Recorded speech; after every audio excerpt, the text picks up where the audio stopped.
Hey, I'm Marcus and I'm playing Crusader Kings 3.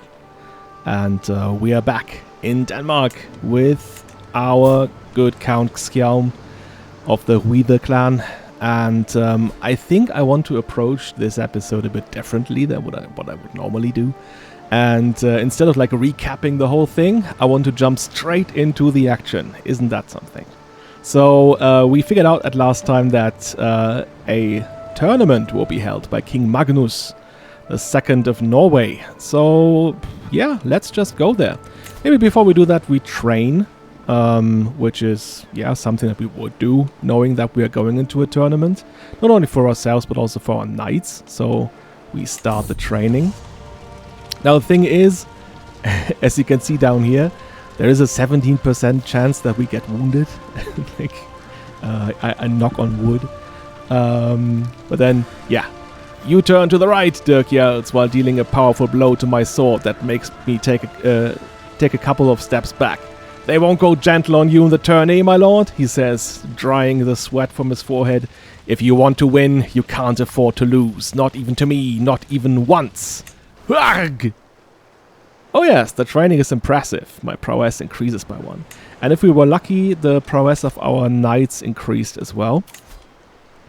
Okay, so let's plan this. How do we best get to up here where the tournament is held? I think we are going by sea. That's even a bit faster. And when we go back, I guess we can visit the court and then again go by sea.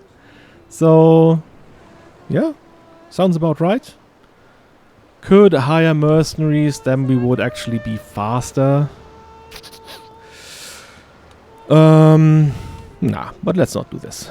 Let's just check who's all in our entourage, and that would be our brother, of course.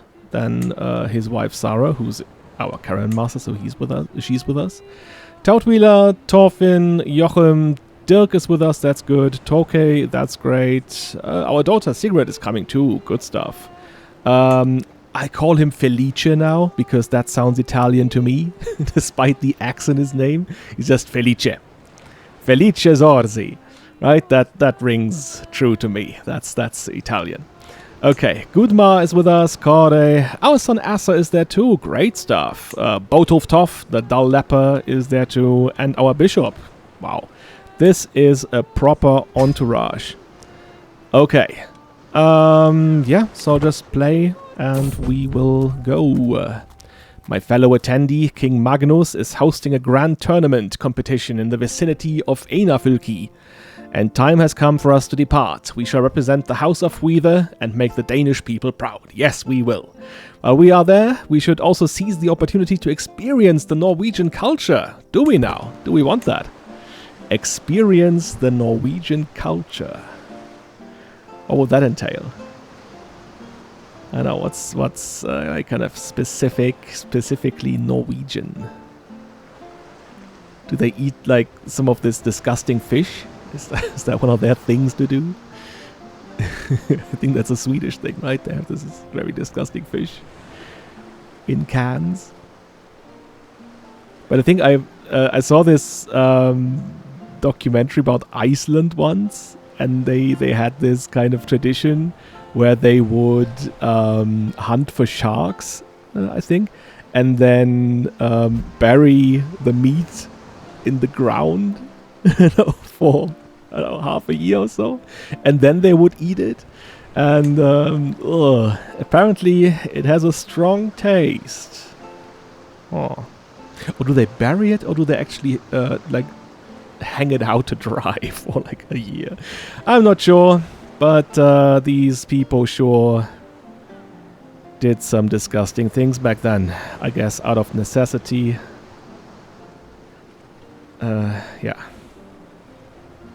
Alright, our journey here is, without any kind of event.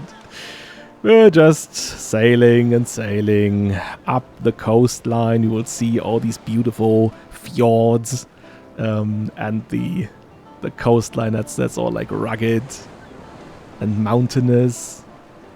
And now we are up here, right? In Einafylki, in the county of Thrandheimer. There we go. Right, there we are. Yes. So, what do we have? We have a horse race and an archery contest. Oh, we have not done archery contests so far. Oh, we do see that we are in need of qualification, actually. We do not qualify right now because our horse contest aptitude is non-existent. Thanks a lot. Yeah, what can we do? We can go to the tourney grounds. Be a man. I greet a band of knights as they wander past me. One, straggling behind the rest, makes me pause. Spinning on my heel, I call after the figure. They are clad in shapeless, ill-fitting armor, their eyes wide and clearly terrified beneath their helmet. Something isn't right here. Stepping forward, I rip off the helmet. Yeah, because that's what I do. I just approach random people and rip off their helmets. Standing before me, looking around furtively to see if anyone else had noticed, is none other than a woman! Dressed as a knight, no less! Planning to compete as a knight, even! How dare she! Rangvi!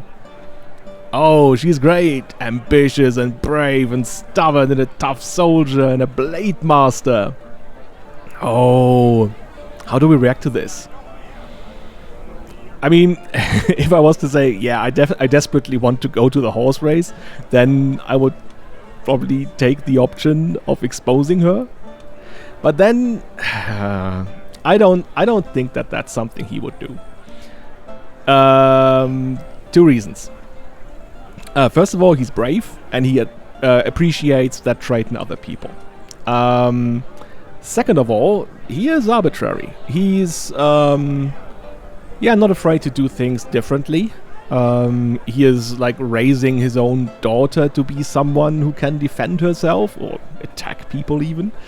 And I don't know. I think he kind of admires that yeah, the balls that Rangvi has to do this that way. So yeah. I mean, if you look at her, it's like, how would anyone not notice that she's a woman? I mean, she is quite buxom, I should say. she has quite the bosom here. I guess that's an extra fitted chainmail. Like she had made this done with an extra large chest. I think I like it. I like that. And I would offer her to be in my services, I think. I think we could need someone exactly like this. Right? Taking huge risks, going against yeah, the norms, not being afraid to make your mark, right? To be distinct. That's our thing. So yeah, I could do with the services of someone like you. Right. That hasn't brought us any closer to yeah, being able to qualify for this. And I think now we're getting desperate, because I think we cannot go back to the tourney grounds. No, that will not. We won't be able to do that in time. I guess the only thing that we can do is pray. That's the only thing that's left for us. Wait. There we go. We can go to the temple and just hope that God will let us do this. As Ivar moves aside to let me approach, I take a solemn moment alone in the church near the tournament grounds. Pondering in the presence of God, I find myself wondering what it is I wish in my heart of hearts to see come from these days of revelry. Yeah, bring me glory, St. George. Didn't work. Oh, okay, I guess we are... Yeah, I guess we're just on the sidelines and having a look at this horse race here. Well, in that case, well, I guess we will really try to go for the archery contest, right? We have to show people what we're capable of. It's sad. It's a bit sad, Because, yeah, I thought that especially our knights would be able... Or are they participating? I think we can't see everyone, right? Who's in the list? Or is that everyone who's competing? I don't know. A lucky lass. My gaze drifts over the crowd. The general hubbub flows around me. All spectators engaged in conversation or geeing up at the contestants.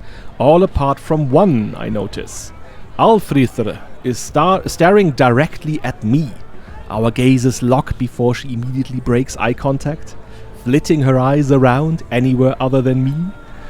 Normally I'd be suspicious, but the bitten lip and constant stolen glances back to check if I'm still watching tells something of a different story in this case. He thinks she's into us. Count Ardenfast's caravan master Alfrithre. Well, well, well. I'm here to watch, not flirt. I mean, I came here to participate, not watch. Well, I think that he maybe is a little Wayne. So, yeah, this will play into his vanity. So he's like, yeah, I'm worthy of being looked at. Okay, the horse race is going on. Thorthors. Jesus Christ, what name is that? Horse bolts free. All they need to do now is bring it home. Sweat flies off the galloping steeds as they round a final bend, their riders urging them on with failing voices as the crowd bays and hollers at the scene. The crowd reaches a crescendo. The riders urge their steeds on in unison. The finish line looms. It's not far to go. Oh, I'm so excited. Oh, really not. We're just watching this. Yeah, here we go. Horsies. It's like moderate clap. King Tassulem's horse, Chancery, crosses the line as the crowd erupts, closely followed by King Magnus II, Speedbound, and Count Erling's Chestnut.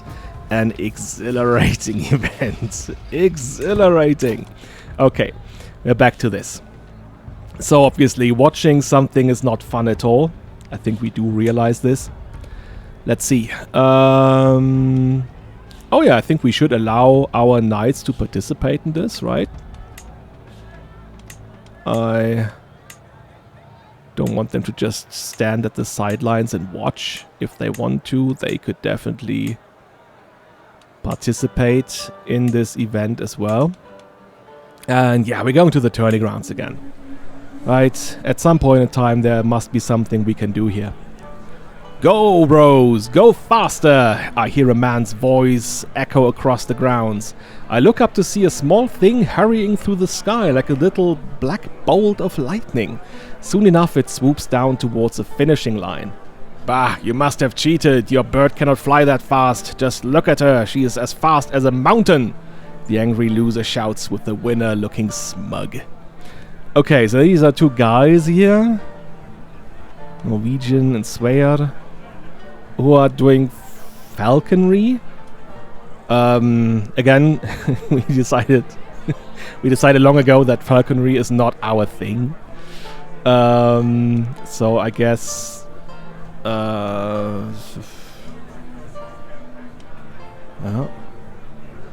oh, wait a second. It doesn't even say that we do not qualify. We are not competing. Huh? Why is that? I can't even... Damn it. Why were we set on spectating? Ah, now we wasted this opportunity to actually get some...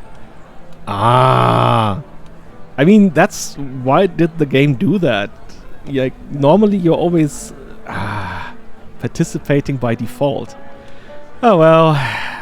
Excellent entertainment? No, I don't think this is excellent entertainment. Oh, I bet? I take a bet on them? I mean, yeah, if I'm doing anything, I at least try to I don't know, engage to a degree. And of course we lost. Oh, this tournament here, right? Maybe that's what happens when I don't recap. That's... See?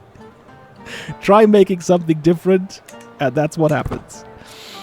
Okay. We do have another chance of going back in here. Oh, while we are here, our son Asser has come of age. I'm proud to see my son no longer as a child, but as an adult. Even as a child, Asser always had a way with words. It is therefore unsurprising that he has taken well to the study of diplomatic relations. With an excellent grasp of all manners of etiquette and understanding of all kinds of entertainment and the eloquence to go with it, he will have little trouble navigating a life at court. Yeah. If you just look at his education, that much is true.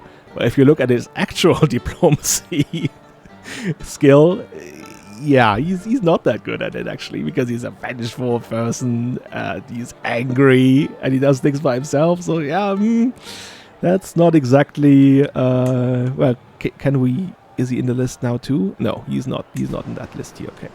Well, anyway, our son is now, our second son, is now an adult. Right. The qualification. You did not qualify. What does that mean now? What's wrong with this game? I mean, participate in this content. We have this one active. No, we don't want to spectate. Participants. Count blub, count blah. I'm not in the list. I don't know what's wrong here. No, we just go to the artisan's shop. We're trying to, I don't know, find ways of entertaining ourselves. I mean, this is ridiculous. Why?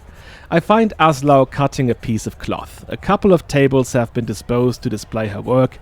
Stockings and head coverings, hoods and sleeves. Opposite, a hearth lightly burns. Careful there, she warns me, almost dropping the tool. You are about to trip over the linen, my lord. She apologetically mumbles, quickly picking up the clothes. I'm sure I can guess the motive of your visit. Her face is barely poking out of the mess. Yeah? Can you guess? I could ask for some decoration for our heathens. That would, I think, actually give it more prestige. Plus 0.1. Yeah, I mean, that's not amazing, too. Yeah, like, yeah. Shut up. Give me that thing that you're holding. Just because I can. I bully people because I can. Or we just randomly give her a piece of gold. No, I think that's stupid. I don't know. Can we see him doing that? Bullying people into taking something? The chess piece. A beautiful figurine carved from rock crystal. Its abstract form makes it hard to say what it represents. Yeah, it's a chess piece that's actually a little statue of Buddha. Well, it's a generic icon. I don't know what to do. In that case, I roll the die. I just take the 1 to 3 as the first option, 4 to 6 as the other one. We take option 1, and that is we give a little decoration to our heathens. Yeah, that does make sense, right? There's maybe there's kind of like a little inscription in it now that we do not only have been to where was it? In Estonia, but rather also to Norway. So, giving more glory to this. Okay. Now, we are participating. This game. Oh, what do we have here? Den Röde Ritter gained glory. Yes. And as we do see, our knights are in here. We are going for it. Okay, let's just one more time go back to the tourney grounds. And that's the event I was looking for. My knights stand assembled for the day's training, their attendants laden with kit. Dirk and myself stand before all. Knights, what you do not know, ask humbly to be taught, urges Dirk. Together we represent the Count. Let us together prepare for our glories. He turns to me, eyes gleaming. Command us! Oh, Dirk. Oh, we like Dirk. He's the best. Watch our opponents, learn their weaknesses? No, that's not what we do. We don't watch silently. To your saddles, draw your swords. Yeah, that sounds much better. Knights, prove your keenness, both of eye and mind. We would gain stress because we are impatient.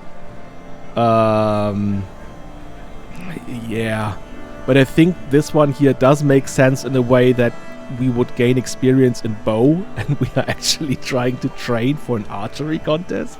So why would we, go on our saddles and draw our swords? I mean, this is the only logical thing that we could do here. Let's just do it. I mean, the other option was better in game terms. We would have gained some glory. But yeah, as I said before, we are role-playing here. It's we sometimes take the options that are not the best ones.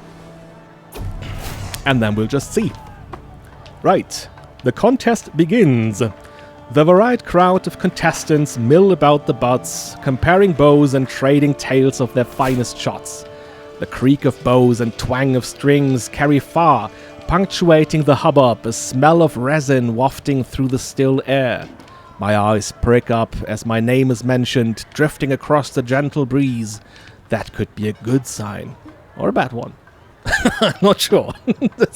It could be a good sign. Or a bad one. I don't know. Okay, yeah. Here we are with our Papa Smurf cap. And we are shooting with our bow. Yes. Yeah, the whole betting thing, I think that's not our jam. Yeah, it is time to show the world my skill. And I actually am in first, or ranked in first place currently. That's a very fickle thing. I mean, down here it says my progress to victory is at 17%. The whole tournament mechanics are the most confusing thing. I mean, it says 17% here, but right now, as long as I'm in the lead here, it is very, very likely that I win. And of course, 17% is not reflective of that at all. It's just that it compares everyone else to me and then stacks numbers. When you actually turn on or boot the game in debug mode, then you would actually see numbers next to this, next to everyone here. And I think it goes up to 90, from 0 to 90. So maybe my number right now is like, I don't know, 70. And Gudmar has like, I don't know, 55. But now it adds up all of the numbers here and then puts my number in relation to this. So my 17% here is my absolute victory number that I currently have in relation to the 100%, which is everyone in here. I know that's confusing, and it doesn't make any sense to show that number here. Why do it at all? Right? It doesn't make any sense. We are very likely to win this currently. Anyways, okay. I can sabotage someone. I can sabotage my son. Oh, Gudmar. Or this guy here. Thor. Jesus Christ. Maybe that's the Norwegian culture, having names you can't pronounce. No. This is no way to win. Jesus Christ. I will win this fair and square. Okay. The banners flutter and roil around as I step up to take my shot, battered by the wind. Dust swirls past me as I knock an arrow to the bow, the sour wind making my eyes water. I wait for it to subside. I continue waiting. I don't think it's going to stop. Yeah.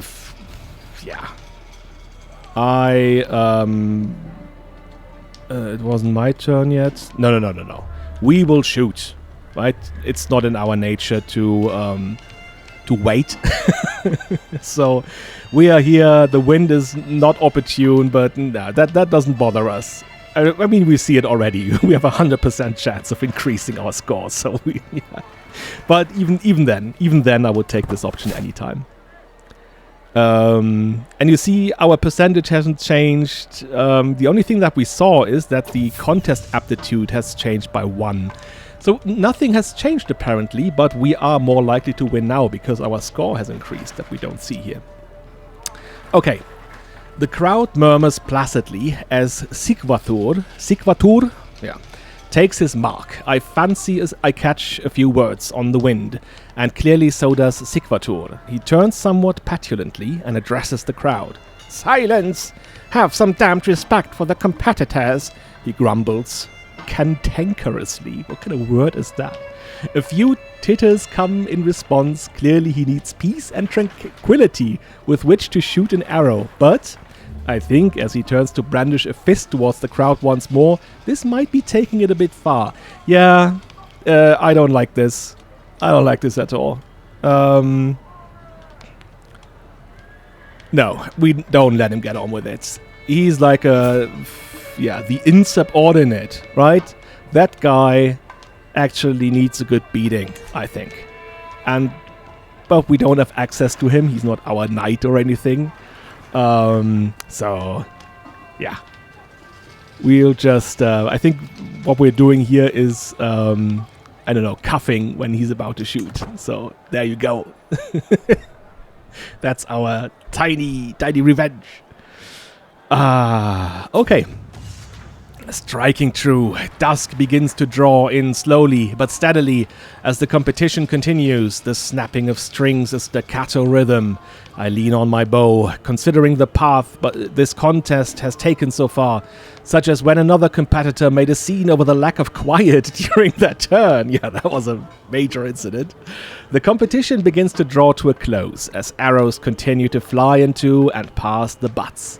If I'm to make any impact on proceeds from here, I must act now. Of course we're acting now. I am one with my bow. Yeah. Let's just pick this. So, I step forward, knock, aim, draw, and loose. The arrow whistles through the air, thudding deep into the target. The crowd erupts. There can be no arguments. It is a huge point in my favor. I am winning. Victory is so close. Only a few more arrows are remaining for each competitor. The end is at hand. Oh, yes. And drum roll. Yes. Intent achieved. That's already a spoiler. But yeah, we have hit the bullseye. Trumpet sound. The crowd clamors. Competitors begin to assemble. The contest is over, and someone's moment in the sun is being readied. A herald steps forward, voice booming out across the scene. After many trials, some tribulations, and above all else, some truly spirited competition, we have our final 3. In third place, the gutsy Toke. Oh, our son Toke made third place. Good one. Coming in a close second, Count Sigvatur. Oh, there he is. The insubordinate. Yeah. That, of course, leaves us with our victor, Count Skjalm. Yes, I knew I could win. I have proven my worthiness beyond doubt. Even at age 54, we are still the man. That's great. Even Toke gets some gold even. And as Toke is a devoted landless knight, he donates his prize money to his liege. Oh. That's nice of him, isn't it? I mean, I think in total he's giving us 10 gold, right? Because he's also faithful. Yeah, anyway, but he also got something out of this. Great. I won. I actually won. Okay, we have one last thing to do. Yeah. I don't know. Maybe go back to the temple. The yard around the church is deserted this close to the sunset. I hear a rustle around the leaves and see the silhouette of a small animal running among the tombstones. The carvings are almost gone in some of them, clearly visible in others. I take a step towards them because it's late, because it'll keep getting later, because it's never been this late in my life. What am I figuring out here? Oh, we can actually look and see maybe someone of the Hvide clan has also been this far up to the north at some point. That sounds intriguing. And they were! They were! We actually found an ancestor who has been up here. Oh, that's cool. So we do have some Norse blood in ourselves, like some true Norwegian blood. We got another ring. We got another ring. The sun comes down on the final day of the tournament and the massed crowds begin to disperse. I find myself ruminating over the results. I had the finest aim of any in the archery. King Tasulem's horse finished first in the horse racing. I fulfilled my goal of winning a contest. I look forward to the next one. What a great occasion. Yes, great indeed. We have once more proven that we are the man to beat. Right? To be the man, you gotta beat the man. And we are the man to beat. So, there we go. We have another prize ring. Yeah, of course we shall wear it. He's like having these like big gold rings on his fingers. I can imagine it. Although this is not gold, right? It's steel. A steel ring with an emerald on top. Oh, wow. And this one is iron, also with an emerald. So we have these like two big rings that have these green stones on them. That's kind of cool, isn't it? Okay, I need to come up with a name for this as well, but I will not do now. Because it will take me ages, and you don't want to, like, sit idly by as I think. Okay, what did she do? Signe got some sellswords that bolster our ranks, and that means men-at-arms maintenance is down 25%. Oh, that's good. That's going to give us a little boost here. Oh, what do we have? Oh, I think we got that one before. A large shirtless guy going for us? Who's next? Yeah, I mean, we're still on the high, right? We just won the tournament. We will not... Yes, we got more gold. That's good. That's so good. Yes. That's going well. It's going very well for my plans, which I'm going to tell you all about once we are back home. Okay, we visit the capital of Norway, gain some martial lifestyle experience, and also we see a knight errant. It is known that the people of Thrandheimer seem to profess a special devotion towards their knights and their legends. My lord, the knight says, bowing his head, it is most fortunate that you and I came to meet at this crossroad, for I am in search of a marvelous fountain which water is said to cure all illnesses. If you were to help me in my quest, I shall pay homage to you. I guess we like him, right? He's impatient. He's a tough soldier. Wow, good prowess. Good martial. He's lowborn, that's okay. I mean, yeah, forget about it, mate, right? We're not going for what? Delay? No. This is stupid. There are no such things as fountains that with water that cure all illnesses. That's just stupid. Yeah, of course we convince him. Danger! This is fine. Traveling through the sometimes harsh environments has invigorating effects on at least my state of mind and vigor. Yeah, I like it. As I glance over at Josef, however, he does not appear to be quite doing as good. His movement is labored, his breathing heavy, and spontaneous bursts of coughing ripple through his body. Clearly, he is not well. I mean, yeah, we're not unempathetic, right? He's just like, no, but we're definitely not resting. No. Yeah, we have Felice with us. You can just treat him. No worries. The sailors. At an inn in Thrandheimer, we met some rowdy but otherwise friendly sailors whose ship was anchored at the harbor nearby. The merchants who owned the ship were in town trying to sell their merchandise. While they did so, the sailors had nothing better to do but spend money on wine. They chatted eagerly with me about their adventures, what their employers were up to. "We're transporting some furs, birch bark vessels, and other things." Very specific. "Just a few weeks ago, when the winds simply gave up on us," one sailor named Herjolfr said. "We had to wait for the winds before we could continue. I'm not sure if we want to work for these merchants anymore. I don't think they know how to trade well. It's why they're struggling to sell these goods." Aha. Can he tell us more about those goods? Can he enlighten us? About the trade winds? What if we were to hire you lot to work for me? Good luck. I'll take my leave now to go to bed. Bye. Oh, he's a patient man, right? We don't like that at all. He's a learned man. That's also not directly our thing. He's wrathful, so he got some spunk. But this is costing 50 gold, right? For him to join us. Hire local sailors. Nah. I mean, can he tell us something here? Well, let's take a little die roll. Just not the third option, but all of the others are equally valid.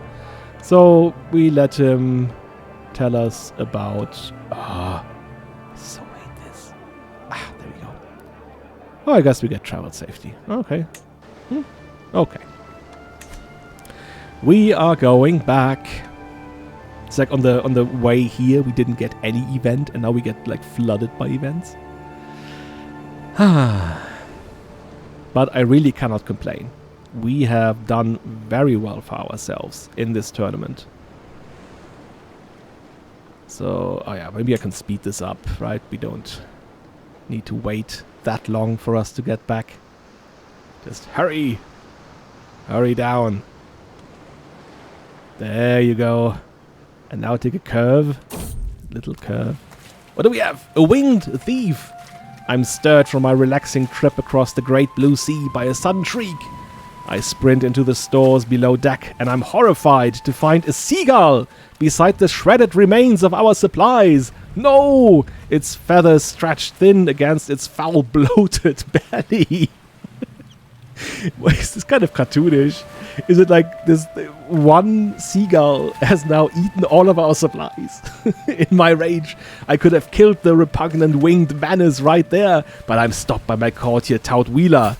"Hark! Stay your hand, you abhorrent bastard! Don't you know it's bad luck to kill a bird at sea?" What the fucking hell? Sorry for swearing.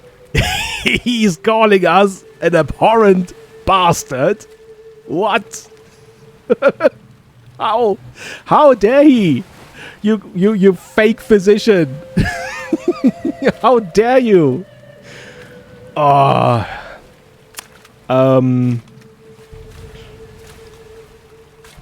Yeah, I think that's the only reaction that we are going to show here, right?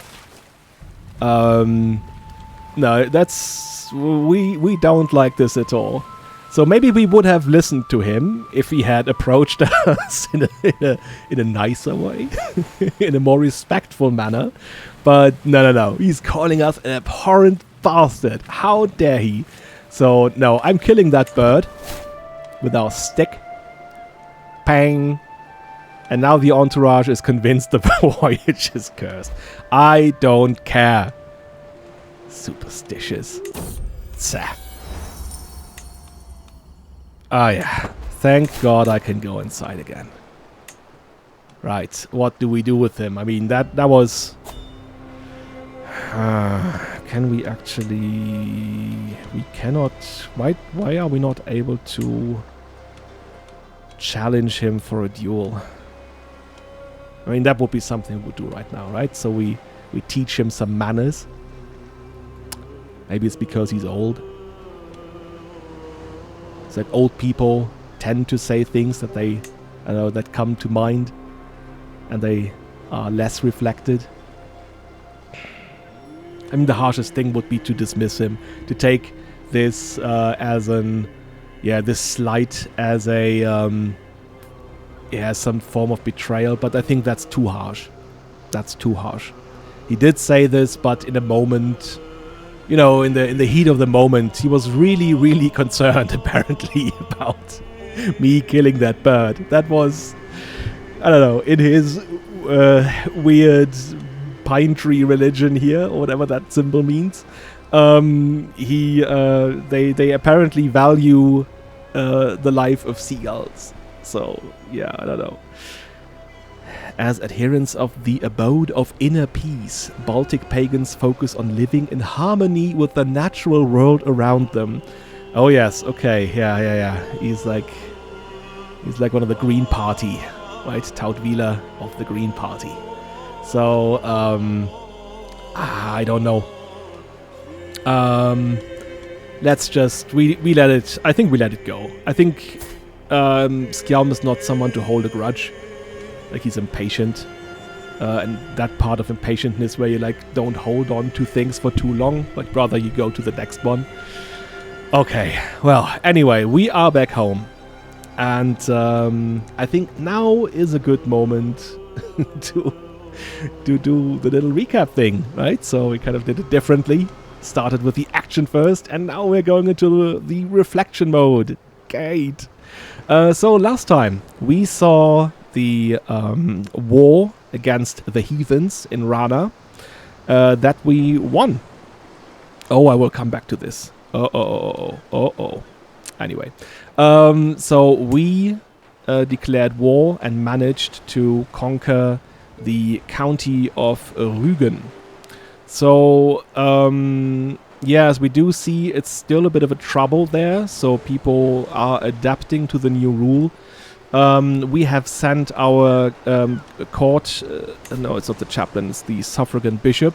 We have sent him there to oversee the missionary work, and I do think that it's going well. Yes, Catholicism is now way in the majority faith. The culture is still like mainly Ranian. That's okay for me. I don't think I will do anything about it. What I will do when I have the option to do this is to promote culture acceptance, possibly, like to make sure that the Danish and the Ranians get along. That would be something I will consider, because it's currently at 0.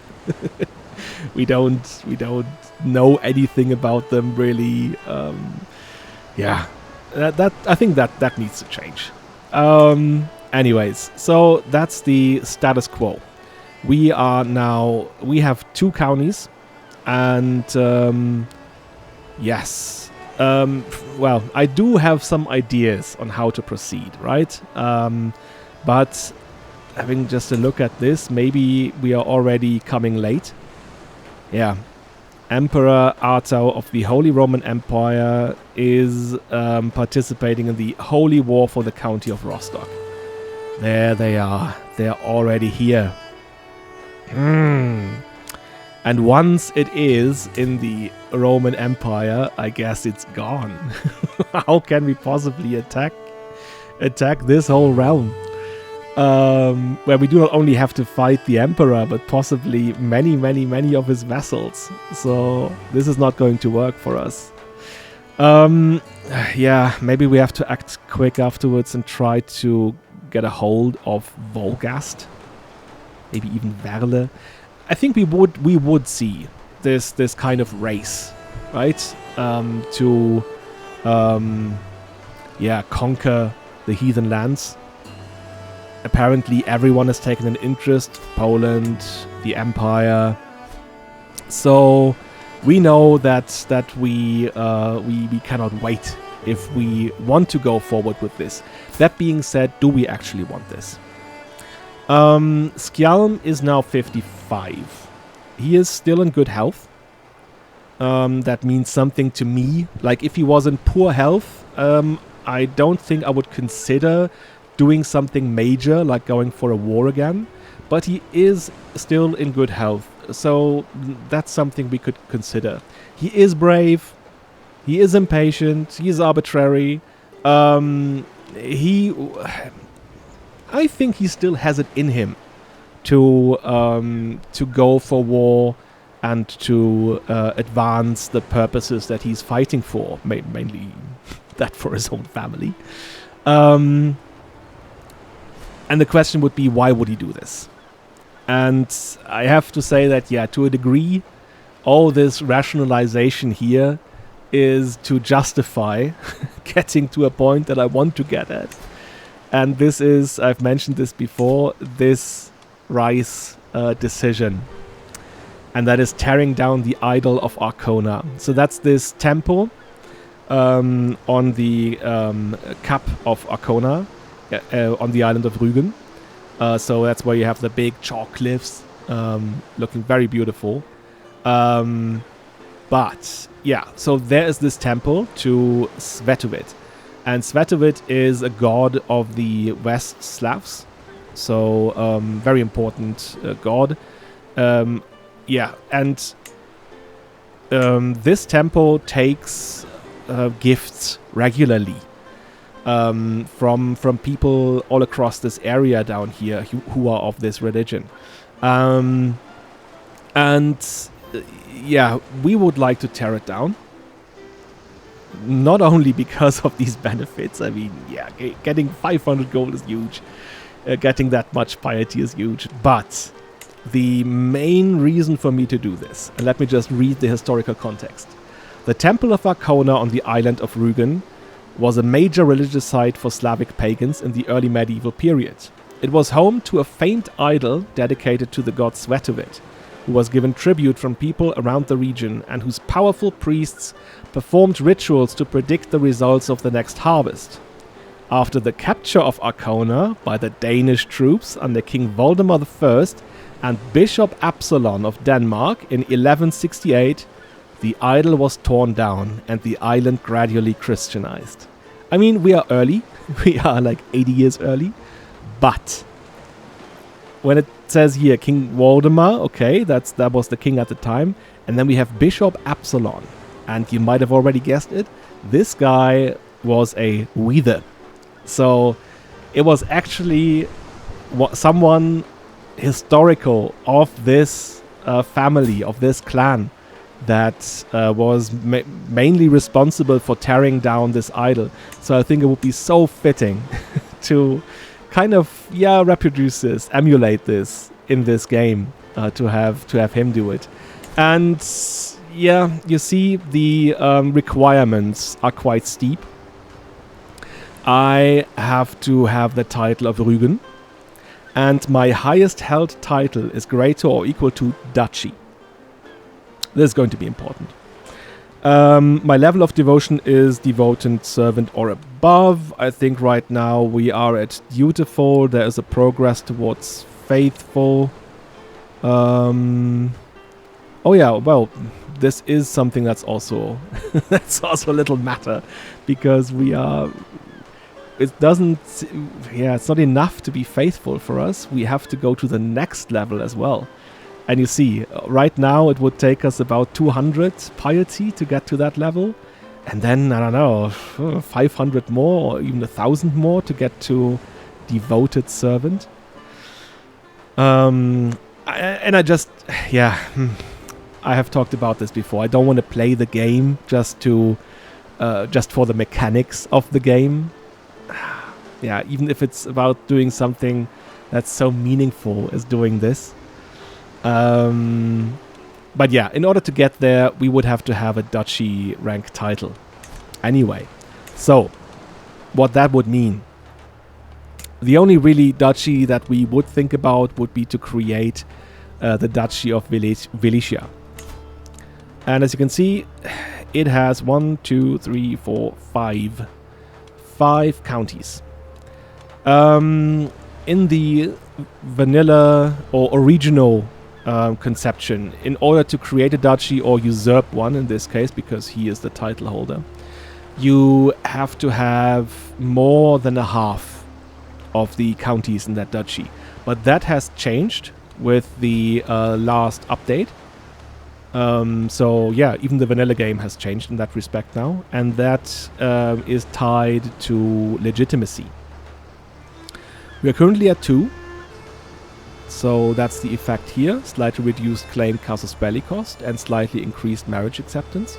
But if we were at 3, we'd have, see, tons of effects, but down there you have slightly reduced de jure counties needed for creating a title. And that's huge. That would mean, at least I hope so, that if we had 2 counties in this duchy that consists of 5 counties, we could still justify to be the rightful ruler of these lands. And that's kind of something I would like to achieve in this lifetime anyway. And we are actually very, very close to it.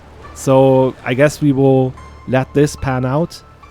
Let Sigmund be defeated, and then again we will be opportunists and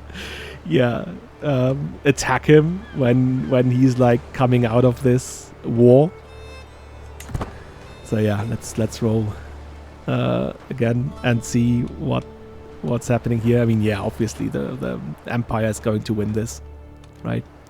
I mean, this county here, Werle, is also part of the Duchy of Wallachia.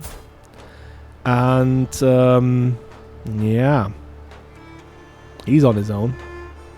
It would be easy to conquer him as well after we would have done this. We can only conquer someone who's directly bordering us, so we would need to have this in order to get here. But I will see about this at the time. I'm not sure if that's really what I want. I know. I'm being a bit careful here, right? I don't necessarily want to do everything in one generation. Right? There should leave something for future generations to do. That being said, oh, my eldest son Toke was poorly behaved. Toke! Behave. Even though it was good, yeah. Yeah, it was good in the end. A bit of misbehaving is okay with us. So where was I? Yeah, so if things stay as they are now, we would split our lands when we die between our son Asse and Toke. Toke would of course get Nordesund, and we would play and continue to play Toke. And Rügen would go to Asse. Now, the problem is that one of the requirements here is you have the title Rügen. I'm never too sure if this means that we have to have direct control over the county, or if it's enough to have the county in our realm. And that's actually, yeah, that's important. I'll go back to this after I just explained this. So, if Asse is holding Rügen, even if we are a duke and he is like our vassal then, but we do not hold Rügen directly, maybe we would not be able to do this. And that would be sad, right? That would be just, I don't know, the rules being in the way of the roleplay, I would say. So, yeah, I don't know. I think we have to go for this option. The beguiling fiend, Frösten. Who's this guy? Countess Margaret's Marshal. I think he was Marshal under our father-in-law before, right? This useless idiot. He makes my blood boil. How could God see fit to curse the earth with Frösten's worthless wickedness? No, it is obvious. He is Satan's kin. He is worse than both putrid boil, ravenous locust. I think we have this kind of bouts where we just randomly attack people. And yeah, I mean, yeah, we really hate this guy. Obviously, we can't challenge him to a fight because of our relative prowess. He's like weak. Oh, wow. Okay. Let me just check and see who are our knights now. Oh, what is this? Traveling abroad? Oh, that's another mod, right? So that's the whole... Because he is our heir and he's our heir in training, he would like to go and learn from someone. Toka came to me this morning with a rather interesting plan. Father, I know you do your best. Train me as your heir. Am I? But not all of my education can be found here at Jörlunde. I was thinking perhaps I might visit Prince Björn for a time. Noticing my reluctance, he quickly continued, he is a learned man in his own right, after all, and I wouldn't even be leaving Denmark. Spending a few months with him in Forbas could teach me a great deal. Ulterior motives? No, I'm not thinking about that. And actually, Prince Björn is the current heir to the throne that we would favor. So, yeah, he may go and learn from him. Okay, let's just check who's currently our knights. We have Dirk Kade and we have Rangvi, right? She has come with us. That's awesome. I like it. Then we have Joachim. He was the Saxon whom we actually forced to be our knight after capturing him on Rana, on Rügen. Sorgvir. Sörgvir. Who is he? Was he recruited while we were gone? Might as well, right? Then we have Gudmar. Yes, Gudmar Brock.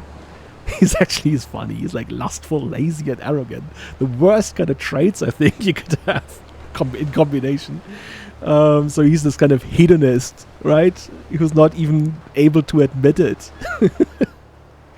But yeah, he's still the only person that we have who could become then Röde Ritter once Dirk is not able to do it anymore. Again. So then we have Asse. Yes, he is our knight now. That is good. We have Toke, who's our knight now. Yes, and I think he's already learned a bit. That is great. Thorfinn and Botov. Yeah, and that makes sense. He's old now. Our brother was always useless. So, wow, I think we do have quite the entourage here of knights, which will come in handy. I mean, we have knight effectiveness of 158%. Right, we have chivalric dominance and our Hades ringen. Always presenting that ring when we are going into battle, so that everyone knows it's by the honor of House Hvide. Yeah, good stuff. I think this actually means a lot when we go into battle. We'll check on it next time, but I think these guys alone will kill 400, 500 levies in a big fight. Let's check. Did I actually forget something on my notes that I wrote down? Oh, I wanted to show something, and that is that the county of Bornholm, that has been like this little island down here, and yeah, nobody knows what they're really up to. They are powerful. Maybe not now. Maybe they only have 100 guys now, but they have been quietly getting at it. He's married to an Astrid, so he's already married into that prestigious family. And is it his brother? No, it's not his brother. I'm looking for the wrong person anyway. Where was he? Here. No, and it's not his brother too. Where did I see this then? Oh, did I not see this correctly? What?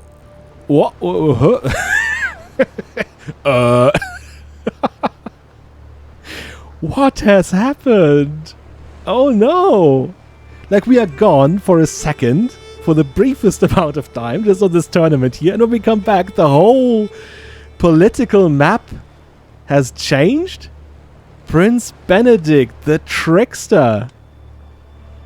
Oh wow, he has somehow managed to get the lands of his dead older brother, the bedwetter. Oh, how did this come to be? Let's just check. So we have the county and the title history. Oh, that's because she died. And she disappeared without a trace. She disappeared without a trace. He is the trickster. He had to gain from this. He is deceitful. I wonder what happened here. You know what? I think this is the time where we would actually make use of our talents. We are still the spy master. We are still capable of courtly intrigue. We have our own spy master, Dagmar, and so far she's been very passive. But I think since Skjalm is worried about the power, the shift of power, and he doesn't like Benedict at all, like him being this traitor before, and yeah, he definitely thinks that he would go for it again in a heartbeat. And I think he's currently preparing for that, right? This coup. So I will send Dagmar to his court. Does it say now what's the 60% chance? Good enough for me. We will go to his court and have Dagmar figure out what happened here, right? Okay. That being said, we have a new martial perk. Yeah, this is the one I want to take, right? Serve the crown. That makes so much sense for him. He has been serving the crown actually for all this time. Even now, he's actually. I think I'm doing this in order for the realm's good. We will see how we will handle this, but yeah, this gives us even more dread. I think I will look into this in a second because it's actually important. And control growth, and that's something that we're desperately looking for. Okay, let's just quickly check. He has 55 dread already. Now it's going up to 70. That's a lot. Like, he would be actively feared by people, right? And you can see this. Oh yeah, Toka is coming back. He spent most of his time abroad hunting, and his training progresses significantly. Good, great stuff. So where do we actually see this? Do we see this with her? We do check our court, because you would see this next to here, the person of their opinion of us. Like, Dagmar is intimidated by us, right? Intimidated by our dreadful reputation.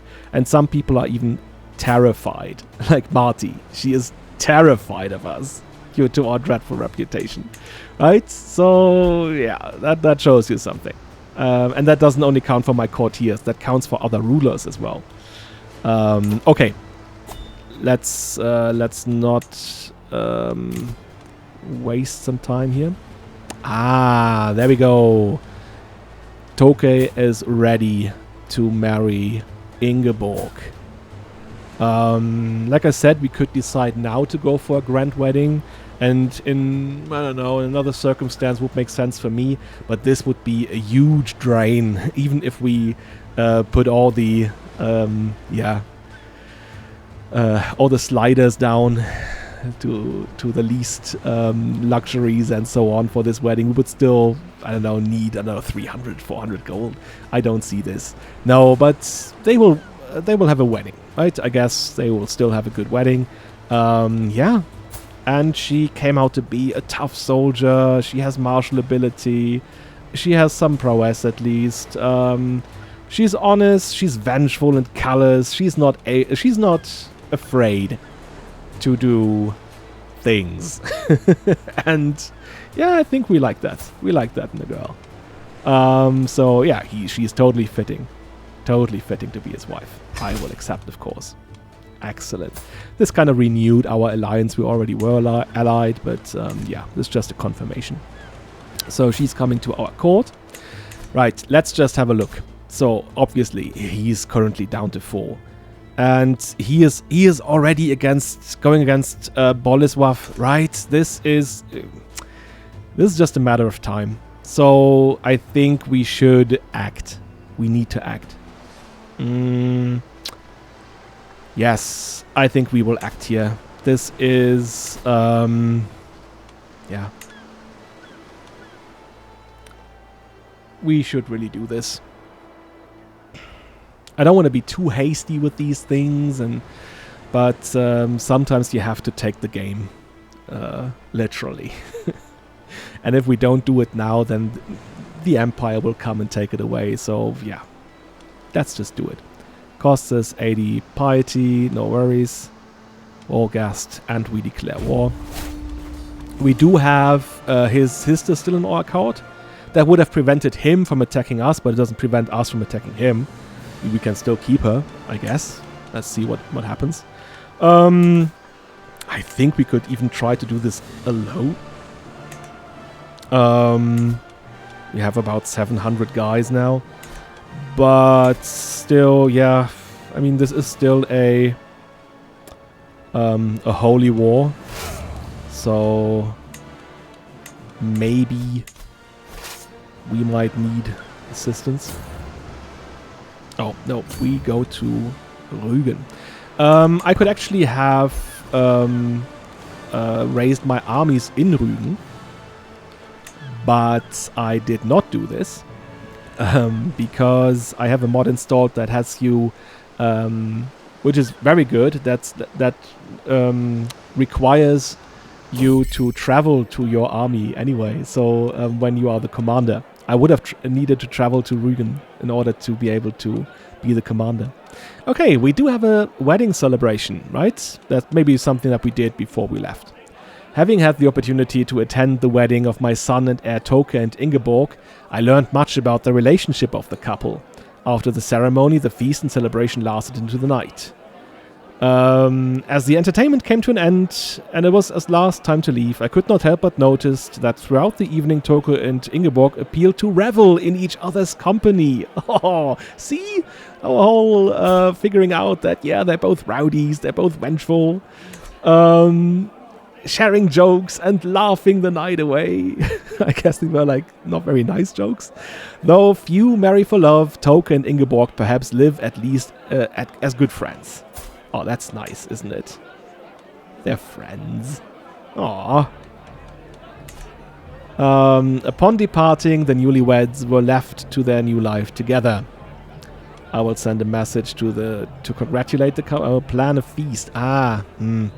Expenses of feasts will be lightened for 30 days. That would be a nice thing to do, right? I didn't think about this. This should have been something that we would have done. I forgot about this. No, I mean, it's times of war. I'm not going back to host a feast when I know that my army is already raised and we're engaging in this. So, yeah, we just say, hey, good son, good for you, and that's about it. Yeah, I mean, we do not have siege equipment still, so maybe we will just call for the bishop, because he does have mangonels. So the whole siege will be a bit faster. He again has finished his task, and we are up to 74% Catholicism here. Yes, of course he's helping us. Oh, what's happening here? The Polish king is already here, and now he's... he is besieging him. Yeah, we are not going to challenge this, I guess. That's... he can do it. He can do whatever he wants, and it's gonna take him, well, 8 months now. We actually could have done this feast, right? We could have done this feast, because now we're waiting. Now we're just like hanging around and waiting and draining our income, I guess. We can't even...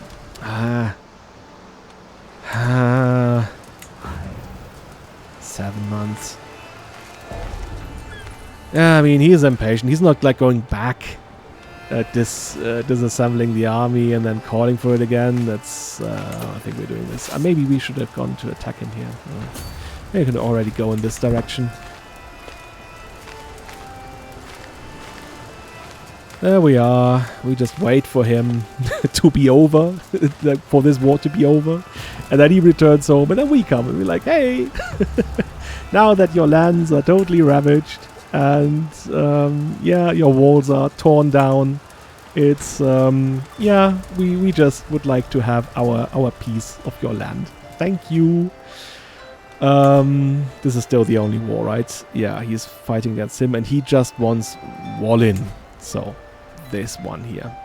Makes sense, belongs to the Duchy of Pomerania that he's already holding. So, let's see. The bishop is now up here. Like, nothing we can do, right? 3 months. Yeah. Alright, in the meantime.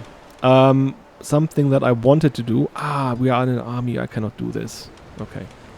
I will do it after the war.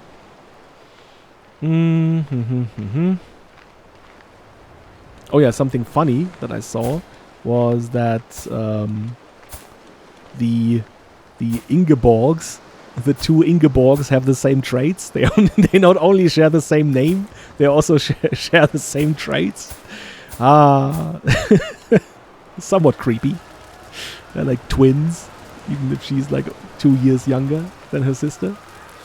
And her sister's married to Prince Björn. Yeah, see, that's where we all get together. Like this whole little alliance that we have. Oh, the Find Secrets is almost over. Let's see. It's not wasting any more time. No, if there's anything, we shall find it. She needs to look harder.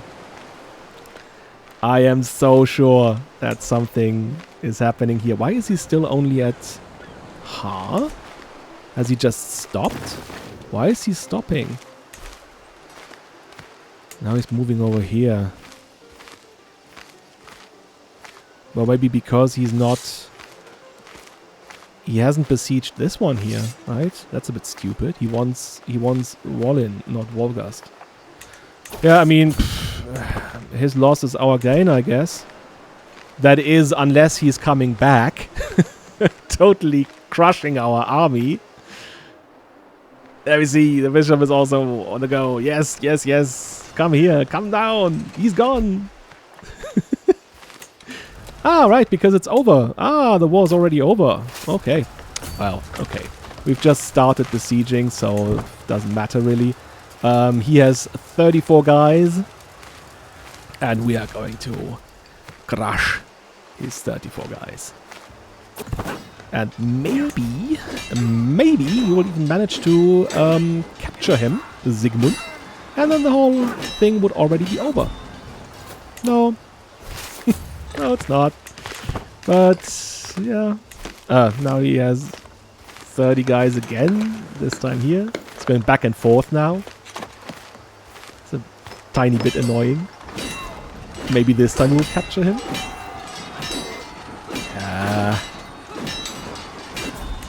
There you go, mate. We did capture someone. But, yeah. Oh, there she is! Sigrid comes of age! Yeah, with her coming of age, my tuition of Sigrid is at an end. Despite being a chatty child, Sigrid at times finds it difficult to get along with people. I wonder why that is. Few at any court would be overly impressed by her grasp of etiquette. What? But at least she does know how to hold her own in polite company. This is not the matter that she should be judged by, right? She should be judged by her ability to beat up people. That's what we instilled in her. Anyway, so yeah, that means that she can marry Asser Svensson, the future Duke of Jylland. Yeah, and I think we do like him after all, especially in combination with our daughter, right?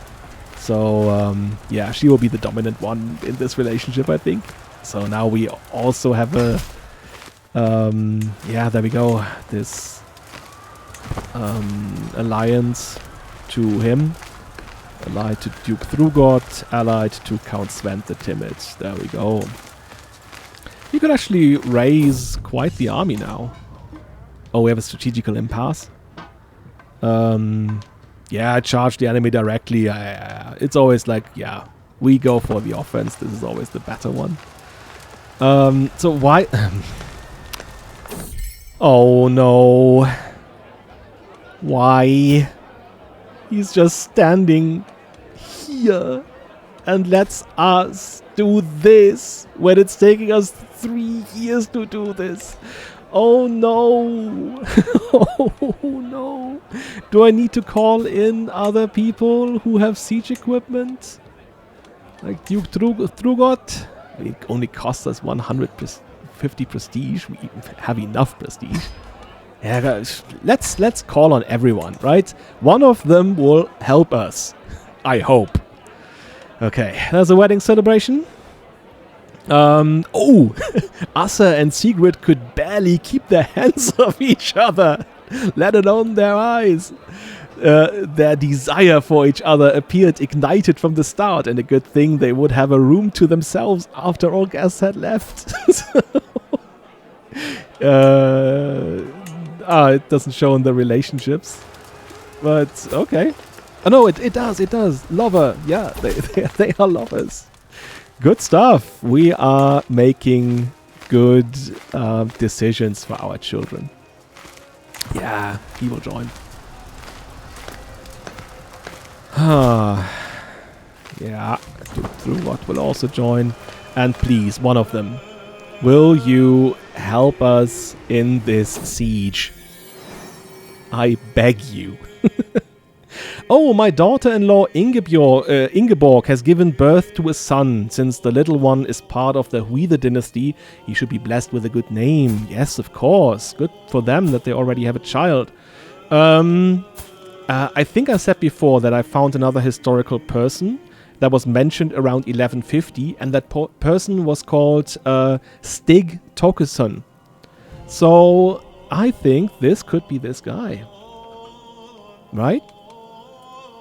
He would be around in 1150. He would be 60 years old by the time, possibly still alive. Let's call him Stig. Stig Tokesson. Great. Okay, they are like, yeah, we'll be down there in, I don't know, a year or two. They're like, yeah. We have all the time in the world. Actually, we don't. Oh, well, I should leave the siege up to Dirk. Why didn't I do that before? Doesn't do anything on the siege progress, though. Oh, what did we have? We had a skirmish at Greifswald. And a skirmish at Wolgast.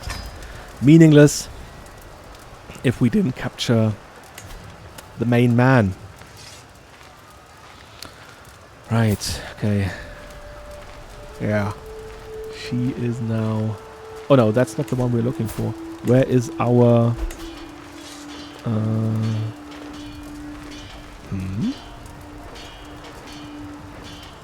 What happened to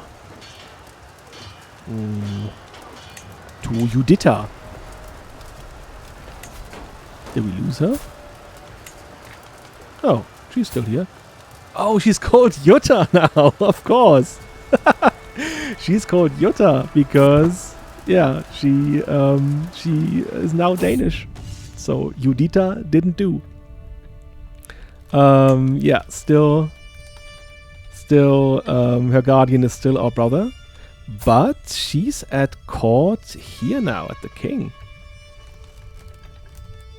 Is currently held hostage by King Svend.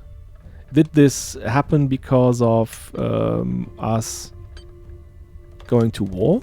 I mean, in her memories, it's still only just said that she would be our hostage. Don't know. Don't really care. Part of commanding an army means making sure my soldiers have plenty of food, drink, and camp gear for long campaigns. To this end, I should come up with a plan for ensuring my soldiers always have the supplies they need in the field. Of course. Well-provisioned army. Soldiers can forage for their own supplies. Yeah, maybe. I guess this whole planning and arranging a network. Nah, forget it. Forget it. Okay, alright, there they're coming. And please, please don't just stand around. I beg you. I beg you. Come here and bring your siege equipment. No. No. Oh, what are you doing? Yes. Yes. Yes. Yes. While performing her duties as my spy master, Dagmar has uncovered a secret held by my fellow vassal, Prince Benedict. He schemed from the shadows to have Countess Katrine murdered. Yes! We got you! Not only cruel and heartless, but dishonorable as well. Yeah, we hate this guy with a vengeance. Which is why we will just go... Oh, we won't blackmail him. We will expose it. We will tell everyone what we now know, and know for sure that he is a murderer. And not even that, he is a familial kinslayer. There you go. Bah. Hate him. Oh, we can challenge him to a fight again. Yeah, let's do this. I mean, yeah, we're in the army and stuff and so on, but I think this would be something he couldn't wait for. And he's not currently with the army, right? In game terms anyway. So yeah, we challenge him to a fight. He needs to be taught a little lesson. And there we go. He tries to feint with his hammer, only to strike for my heart with a concealed dagger. Ah, he's doing the old trick. I mean, we just counter by battering him. There you go. His guard is fierce. I mean, now we go for the knife trick too. So, yeah, that we catch him off guard. His guard is fierce. Again, like, he did this the first time too, did he? He was just standing there and letting us do all the work. I'm an old man. I'm 57. Well, yeah. Strike, parry, riposte. Oh my god. He's still fierce. I'm the fastest blade. There you go. I prepare myself mentally and physically to crush him. Pausing perfectly the second my opponent yields. Yes, I am victorious. There you go. That's what you get. I hope the wound festers. I hope you die from that. Our efforts to convert Rugen have been successful. However, since I would take a lot of time to continue, yeah, I guess he knows best. Converting to our faith in Stralsund. Okay. We let him do what he wants. No, no, no, no, no. Oh, his physician was able to heal him. Oh, that's a pity. But you see, what I said before is ringing true. The Empire is now going hard for Nordmark. Oh yeah, one of them. Who did it? Is it Duke Thrugot? Yes, Duke Thrugot. He's the best, right? He is our best ally. He is the one that understands what he needs to do. Just standing around. And I think this is important, because if we don't do this, then I think it's likely that the Empire would go for Vogast next, and they don't mind that we are already trying to do this. They will just come for us, and yeah. I mean, it doesn't have that many people, right? We would have more people. More troops. More armies. But then, yeah, let's hope it doesn't come to this. It will take us 6 months to besiege Volgast successfully. And then we will have a look. We will by then be at this threshold here. Or will we? At 3, it requires 480. Yeah. We're going to be on the threshold of 3. And then let us see if we are able to actually, take over this duchy before he can.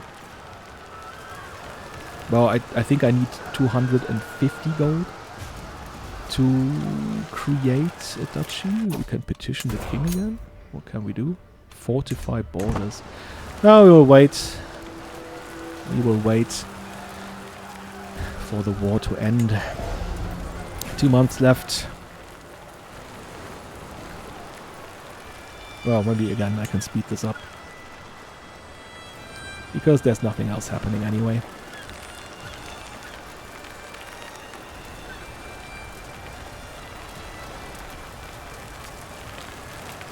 I see that we are actually losing piety per month, right? Okay, yeah, that's not helpful when it comes to trying to trying to have to get better, get a better level of devotion. Okay, yeah, of course we won. We have actually we caught some of his children. I guess they are collateral now, right? So I think we will let them go again once we enforce these demands. He does have nothing else, right? This was his last title. I think the duchy will be destroyed, and he will just be left and be on the road. Yeah. So it wouldn't even make sense to demand someone here, because there's rulers, people that are not actually rulers can deliver any hostages. We just enforce our demands. There we go. May your humors rot in your living body. Yeah, again, a much greater foe than he imagined, right? You made the same mistake your father did. Underestimating us. So, we got 150 legitimacy. Yes. Yes, and... Oh, that's great. Because we have this ducal conquest perk. Oh, that's so nice. I forgot about this. Like we, from the get-go, we had these perks here before we started, and then immediately went into the martial path because that was more to his liking. But he already had ducal conquest. So yeah, wow, this makes sense in a role-playing way too, right? He always wanted to to be this duke. Yeah. That is great. We create this title. There we are. And now to another mod that I have installed. And yeah, this is one I never play without. And that is having these chords that you can get already at the duke tier level. To me, this makes so much more sense in a historical way. Because ducal chords, yeah, they would be big and maybe sometimes even more important than the court of the king, right?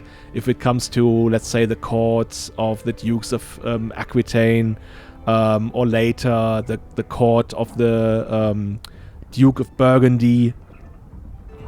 These are all they are below the king, theoretically, but they were mighty important.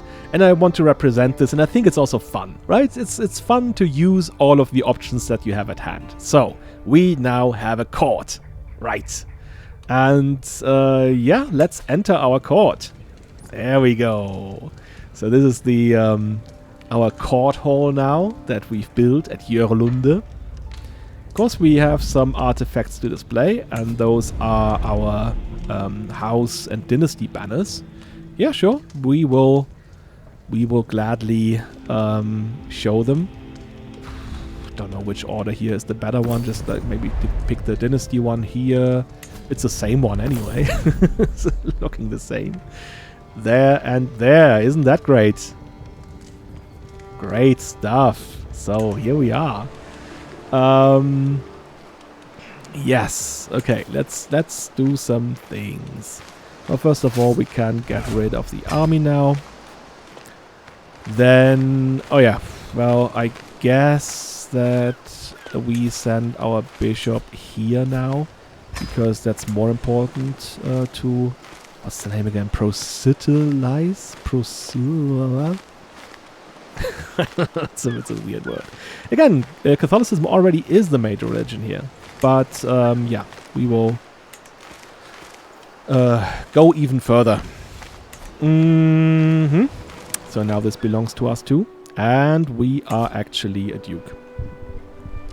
I'm not sure if Velicia is actually the name that we would give, or that we would call ourselves now. think it makes more sense to call it the Duchy of Mecklenburg. Right? There we go. Or even like the Duchy of Rügen. I will think about this. And then come up with a solution. Of course, I'm now over my domain limit, and there's nothing that can be done about this. Like, even if we... Oh no. If we ask our wife to look into managing our domains exclusively, we're actually able to hold it.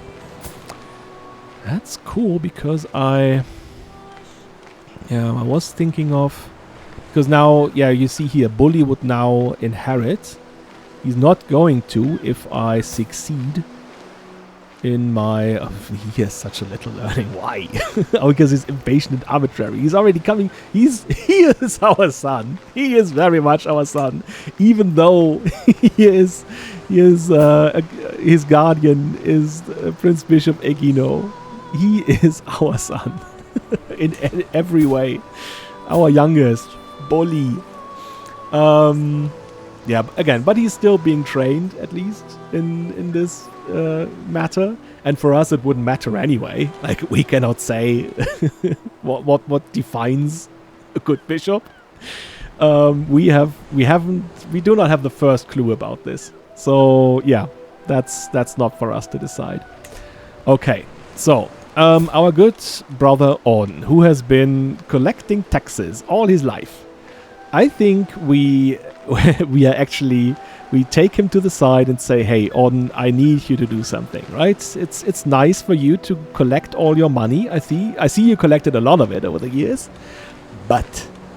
What we need to do now is making sure that the peoples that we have conquered, the Pomeranians and the Ranians, that they actually know that they are our subjects and that we kind of care for them too. So I want you to promote cultural acceptance starting in Rügen. That's what we do. Okay. Any other thing that we want to do? Low county control. Nothing we can do about this now. Because our marshal is still in Rügen. When he's done, he will go over to Vorgast. It will take him 3 years still. Well, let's see. I'm still in good health, right? And now I have this nice fur coat here. Like being, patched together from various animals. I don't know where it comes from, but yeah, fine. With this little band around our head. And yes... Right, we are Duke. I mean, again, this title of Duke was not created in Denmark, I think, until the 13th century. So at this point in time, they would still call him a Jarl, right? That would be his title at this tier. So that's what we did. I mean, something that we have not done so far is taking care of our son Asser. He doesn't have a wife. That's something we could care about, especially now that we are a mighty duke. We would find a good match for him, I think. And what I want to do, no, it's not to arrange marriage, but use another part of the love marriage family mod, and that is arranging an introduction. So we can invite someone to court and then see if they click, and if they don't, probably won't do it. Oh, that being said, again, we're looking here for alliances with baronies and so on. No, that's not what I want. Let's look for prestige gain. That's more important for us. And there we have Euphemia Ciowek. I hope that is the correct pronunciation. She's Polish, and she is her father is a count in Poland. Oh yeah, he is actually quite a mighty count. Where is he? Down here. Well, you know what? I don't want to think about this too much then. So let's just test it. Let's just. Oh, she's already 20, right? I don't know. In a medieval sense, you want to marry someone off. You want to marry a woman when she's young. I mean, even it's I don't know, for our for us, this would be unheard of, right? That's something that we forbid ages ago for the right reasons. But at this time, actually, women would be married when they are like 14. That was actually very common. And they would already have children by that time. Some of them, at least. But yeah, Crusader Kings has this marriage age now set to 16, which, of course, is also not what we would do in our society, for good reasons, and rightfully so. But maybe let's go for this option here. She's Norwegian. Her grandparents are counts, respectively. She comes from a good family. And she's 14 and she looks cute. Yeah, just go for it. There we go. She'll now come to our court, hang out with Asa, and then we find out if they click or not. Oh yeah, we can hold court, by the way. Let's do this. So it's the first time we actually... Yeah... let people come to us. And our wife, sitting on my throne, I gesture for my guards to open the doors of the hall. A stream of people file in, some lining up in front of my throne while others move out of the way so they can simply observe the proceedings. After several moments, all movement in the chamber has ceased. All faces turn towards mine expectantly. In front of me, I count 3 petitioners lined up in an orderly row, one after the other. 3 people are able to make a queue, waiting for me to call on them. Okay, yeah. First one, come on. Okay, who do we have? This is Einar, we don't actually know him. And we have Aswed, we don't know him too. And this guy, we don't know him too. Okay. A veteran knight with the scars to prove his service bows before me. My noble lord, I am Einar from Volgast. There are many lesser nobles and wealthy merchants who would pay handsomely for an escort of our finest knights. We could offer protection for the caravans of families as they travel for a fair fee. He nods firmly. This would bring us both wealth and a reputation as protectors, at least to those who can afford it. I know why I did this weird accent. Like he's Danish, just like we are. But I guess he's from Volgast. They speak differently there. We offer the protection, let them pay for peace of mind, or my knights will not be reduced to bodyguards for hire. I mean, we do know that we are in a position where it's good for us to have coin, and I don't think this is beneath us, right? This is actually a good thing, helping the merchants. Yeah, I will offer the protection. A master craftsman with a proud bearing and ink-stained fingers approaches. Ink-stained. Bowing respectfully. Noble lord, I am Asved, head of the Volgast Guild of Artisans. Well, these people from Volgast. With your patronage, we could expand our guild house, honoring you as our greatest benefactor. In return, our members would carry word of your greatness and far and wide, ensuring you are respected not only by nobles, but also by the skilled craftsmen who shape the realm. He nods with reverence. You would be the very symbol of nobility and refinement. Oh, he knows how to brown nose us. He knows how to brown nose us. Okay. We support the guild expansion and we we do a switcheroo. We got some money and now we lose some money. I think yeah, his whole speech here, it works. It works. He gets the funds. And he's dead. Now he's dead.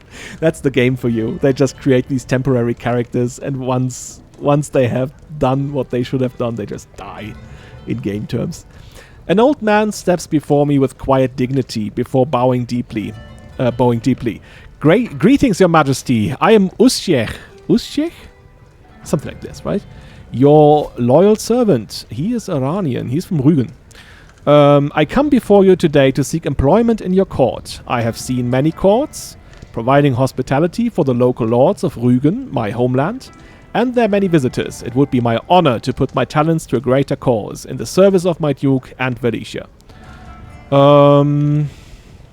Alright, yeah, we can make him our court jester.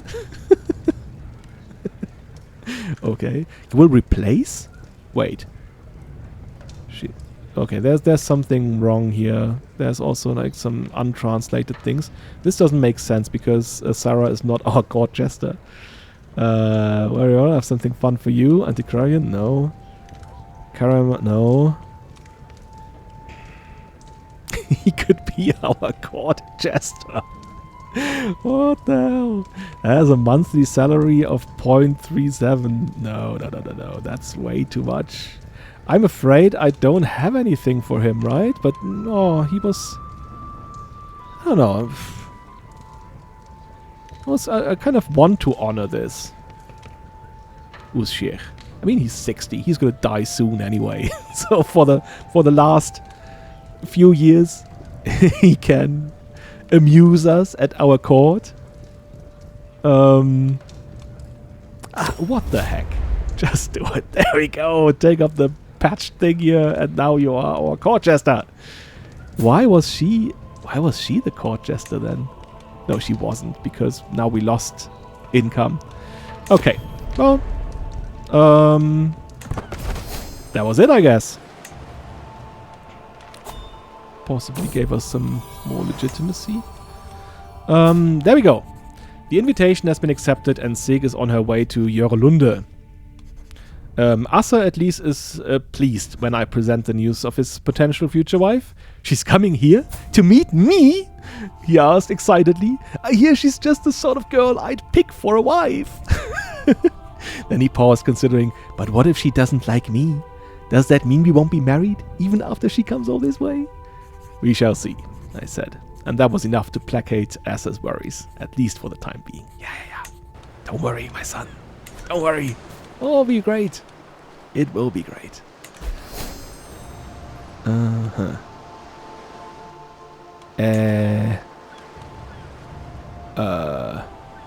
Wait a second.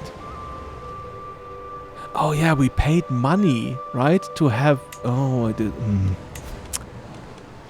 Oh, this was a... just for a laugh, right? He's now my knight jester.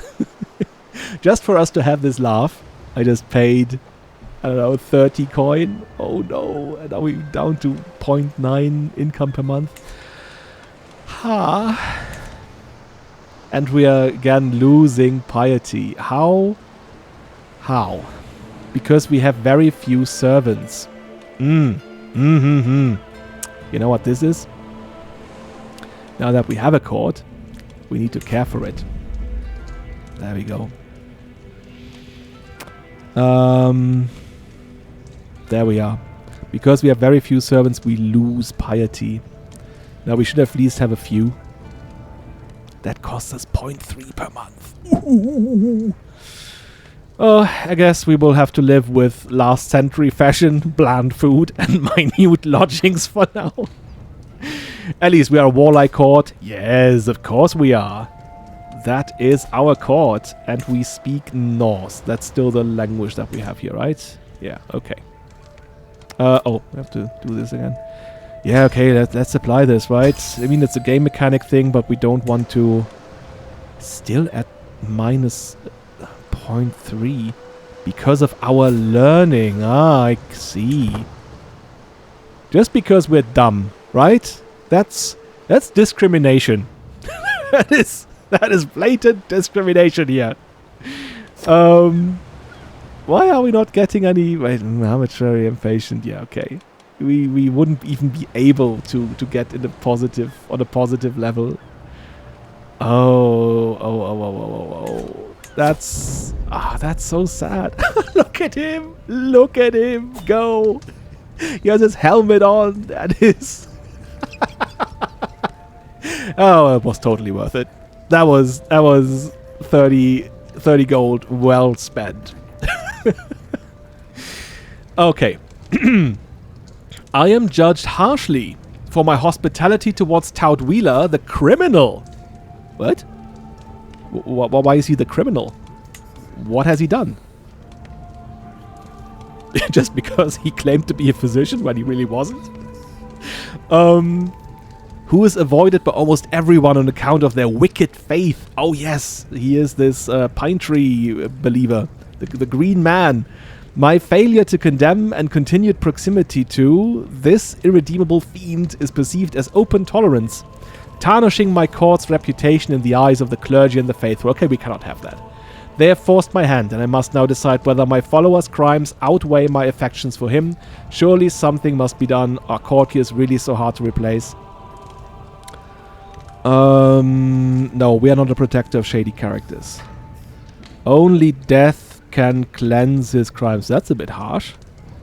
I cannot host you anymore. Only death can cleanse his crimes. What crimes? I mean, he had this crime of calling us... Well, what did he call us? He called us an abhorrent bastard. Yeah. Oh, yeah, okay. Because of his faith, I guess. All domains gain... All domain counties gain 0 control. Oh yeah, Tautwila would lose opinion of us and is killed by us. He doesn't like that. He would not enjoy it. He would not enjoy being killed. And we will have held a public execution. I think it is something to consider. Given the fact that he has been dishonorable, he has challenged us, he has called us names, and now the people at our court come to me and say that he's also a vile criminal, he's going against religion and so on. Yeah. Fought hard justice. Huh. Let me just roll the die. Again, first option here, only death, is 1 to 3, and this is 4 to 6. It's a 3, yes. Only death can cleanse his crimes. Okay. So, Tautwila, this is the end of the road for you. Your life has been, I don't know, good until now, I guess. You kind of, yeah, ate your way through our resources and everything, claiming that you were a physician when you weren't. And yeah, you are actually going to the chopping block, mate. Oh, that was harsh, though. That was really harsh. Oh! Oh! We are not stopping here. Prince Benedict the Trickster has also killed Princess Ingegerd. And she was Olaf's wife. Oh my god. He's like a psychopath. He's like a serial murderer. Oh my god. Yeah, yeah, we make that public too. And I think it's time that the king should react to this. Right? There we go. I mean, this is a crime. For some reason, being a murderer is not a crime. Like, yeah, murdered someone. But being a familiar kinslayer is one. Huh. I mean, it was currently Prince Eric. Yeah, he's alright. He's quirky, but he's alright.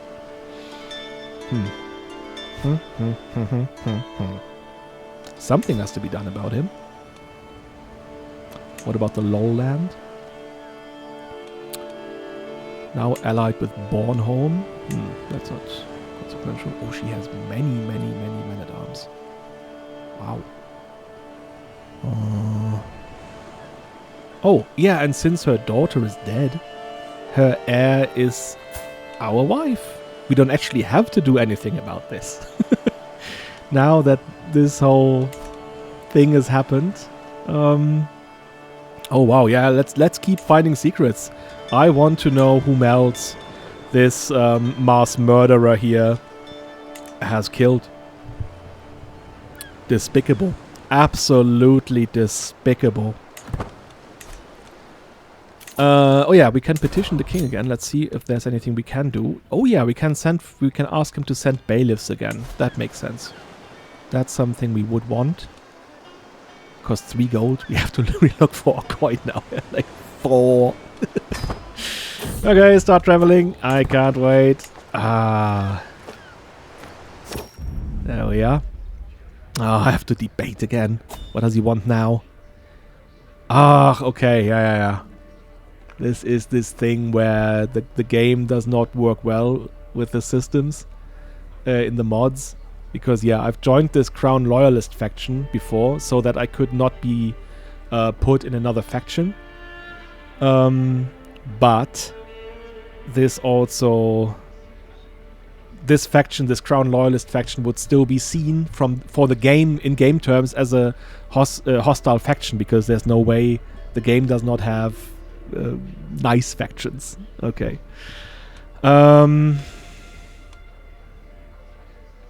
Yeah. But I think I'm going to take the offer anyway. I don't like this kind of, convincing other people. Are you kidding? No. Yeah, okay. If he doesn't want us to be an active defender of his reign, then okay. Let's not put it in roleplay terms. Let's forget about it. Okay. All right. Yeah, what's happening down here? Oh, they are still around. Minus 50%. I don't know why. Like it's like 5,000 people. Well, he's not. I don't know. Don't care. But I don't think we are grabbing this now. Are we trying to compete? No, I don't think so. Our resources are stretched thin as they are. Like this is about. I forgot. We do have people in our dungeon, and he would actually give us gold if we let him go. Yeah, he's like paranoid and sadistic. Yeah, I don't want to have him around. He's also a seducer. Blech. Okay, you can go. Whom else is here? Oh, there we go. Jacenti Jastrebish. or something like that. He's actually loyal and shrewd. Oh, wow! He's a learning of 32! Oh my gosh! He's like the most intelligent and learned person that we have ever met. Not that we care about it, but at least that means something. Oh, he would, of course, make a great bishop if he actually was Christian. But he isn't. He is not. Yeah. There's no point in ransoming him. He doesn't have any money. Yeah, maybe we do this again, demanding him to convert and then letting him go. I mean, couldn't hurt to have him at our court, right? He's loyal anyway. And shrewd. And a mastermind philosopher. But I don't have anything for him to do. No, we just let him go. I don't want to just amass courtiers because I can. Yeah, same goes for him. I mean, he is great. Obviously. Really, really good in intrigue. But frail and craven and zealous Slovianskan. Right? Nah. And he doesn't... Oh, he does have money. He has 2 gold. I think I will take this option here because I can't let him go renouncing his faith. He won't do this because he's zealous. Let's give me all the coin that you have and then you can go. Just get out of here. There we go. Alright. Okay, I seriously have to think about how I am going to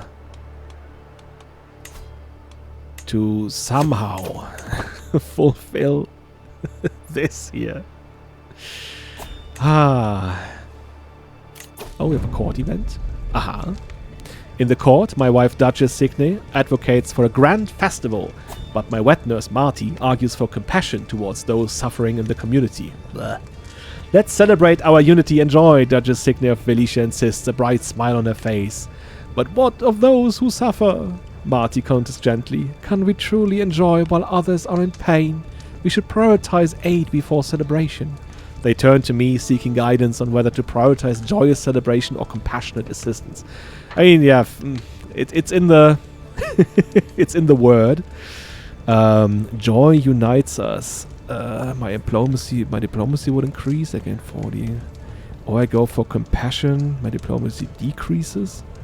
I spend some, but my learning increases because I'm compassionate now. Role-playing. Gain piety. And I mean, you know, but I am an eager reveler, right? This is what I first think about. And I'm really not the compassionate person, so no. My learning will decrease further. Is that even possible?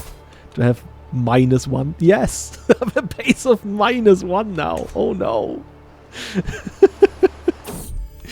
Oh, he has negative learning. Alright. Yeah. She has finally come to our court. She looks cute, does she? Sig finally arrived at Jörlunde early in the day and was quickly greeted in the castle courtyard by none other than Asser himself. Fortunately, he still seems pleased by the idea of the visit and what it potentially represents, and the initial exchanges as he bade her welcome did nothing to dispel that. Meanwhile, Sig was cordial and well-mannered. If anything, she was eager to get things underway. The actual introduction will begin in 2 days' time, where both of them spend time alone and get to know each other better. Okay, let's see how this goes. Nowhere to be found. After Sig and her retainers were put up for the night, I thought to have a small and informal gathering before everyone retired. A chance for her to talk to Asser without the pressure of 100 eyes upon them. Sig, however, was nowhere to be found. For a time we thought the lass had vanished or even been abducted. She wasn't in her bedchambers, wasn't in the Great Hall. Even her own servants were baffled. A search party was assembled. Then, after everyone had searched in a panic for over an hour, one of my maids came across her in the study. She had evidently retreated there to hide after the stress of meeting so many strangers. Oh no. Unaware that she was even missed. Asser was highly unimpressed.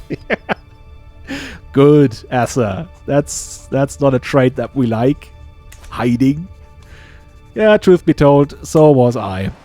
That's not a great start here. Okay. When the morning arrives, Sig presents herself in the throne room, primed and preened and ready to spend the day with Asser. She appears nervous, which is understandable considering the eyes of the entire Valetian court are on her. If she has any reservations, she at least has the grace to not let them show. As for Asser, he is far less guarded about his opinion. He has been scowling at Sig from the moment she appeared and hasn't let up. While the court watches, Asser steps forward and takes her out of the chamber. His plan is to demonstrate his skill at swordsmanship, apparently. The introduction is about to begin. I don't think this is going well. Yeah, it's a disastrous match. The day that Asser and Sig spent in each other's company turned out to be a disaster. According to those who kept watch, neither seemed to care for the other right from the start. Asser all but ignored Sig while he sparred with his fellow knights, and when the bouts ended, things fared little better. What little talk occurred was awkward and filled with cold silences. They were like oil and water, with not a single spark to be seen. Indeed, at times they appeared to completely loathe each other. Sig tripped over a rock at one point, and Asser laughed. Laughed. It only enraged her. By the time the sun set, it was already clear this was no match. Yeah, I mean, then we call that off, right? Why should we force them to marry? Okay, call it off. Yeah. Now, we have to look for someone else. Oh, was part of a marriage introduction within the last year. Oh, I see. I guess we have to find a spouse the traditional way then. Oh, who's she? Galb MacFiongo. Evering. Oh, that's like a famous... That would be a name that still rings in the ears of Scandinavian people at that point in time. Like, she's a progeny, or her ancestor is Ivar the Boneless. Oh, we do have a new realm priest. Frode Folkmasen. Of Aalborg, of the Aalborg dynasty. Okay. There we go. Oh yeah. Asser is in a bad mood. Yeah. Yeah, we see why that is. He sees his older brother, who already has a child and a son at that, while he is here, like, yeah, not even married. I think we should act, right? I mean, greedy and deceitful, gluttonous. No. I don't like that at all. Don't like that at all. I guess I will have a look at this once I close this, because we are about the 2-hour mark. Yeah, I mean, maybe that's where we should stop, right? Or where we could stop. Because, yeah, this episode has been loads and loads of action, right? We went to a tournament where we actually won again. So, Skjalm, in his lifetime, was able to win 2 grand tournaments. Making him, like, as we see here, he's great at being a soldier by foot and by using his bow. And yeah, and afterwards we looked south again. We already had a foothold in Rügen, and now we have widened our reach by conquering Wolgast, which gave us the chance to distinguish ourselves even further and claim the title of Duchy of Wallachia. So yeah, that's good stuff. We have advanced in age as well. Like, we're now in the year of 1091. And yeah, his health is still fine. He's going strong still. Let's see how long that will last.